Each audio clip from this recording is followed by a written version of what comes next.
টাঙ্গাইলের মির্জাপুরে একসঙ্গে 4 সন্তানের জন্ম দিয়েছেন বিথি আক্তার নামে এক গৃহবধূ। তাদের মধ্যে 3টি ছেলে ও একটি মেয়ে। বৃহস্পতিবার মির্জাপুর কুমুদিনী হাসপাতালের অবশ বিভাগে ভর্তি হওয়ার পর স্বাভাবিক প্রসবের মাধ্যমে এই 4 সন্তানের জন্ম দেন বিথি।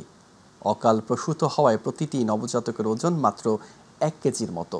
বিথি কালিহাতী উপজেলার কোকড়হড়া ইউনিয়নের বল্লাবাড্ডা গ্রামের লিয়াকত আলীর ছেলে, সৌদি প্রবাসী নাজমুল ইসলামের স্ত্রী। কুমুদিনী হাসপাতালে কর্তব্যরত চিকিৎসক ডাক্তার সুমা আক্তার বলেন, বাচ্চাগুলোর ওজন কম থাকায় তাদেরকে হাসপাতালে নিবিড় পরিচর্যা কেন্দ্রে চিকিৎসা দেওয়া হচ্ছে।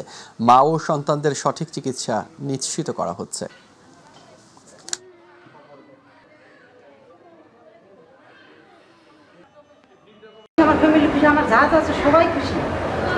আমার ভাগ্নির হচ্ছে 3টা বাচ্চা হওয়ার কথা ছিল, এখন 4টা হয়েছে। বাচ্চা এখন খুব সিরিয়াস। তাতে আমরা খুব খুশি আছি, কিন্তু আমার ভাগ্নিটাও অসুস্থ এবং যে বাচ্চা ছেলেটা ওইটাও অসুস্থ। আমরা তাকে সবার কাছে আমি দোয়া পাই। এবং নরমাল ডেলিভারিতে হয়েছে এবং 4 জনই এনআইসিইউতে আছে অক্সিজেন সাপোর্টে।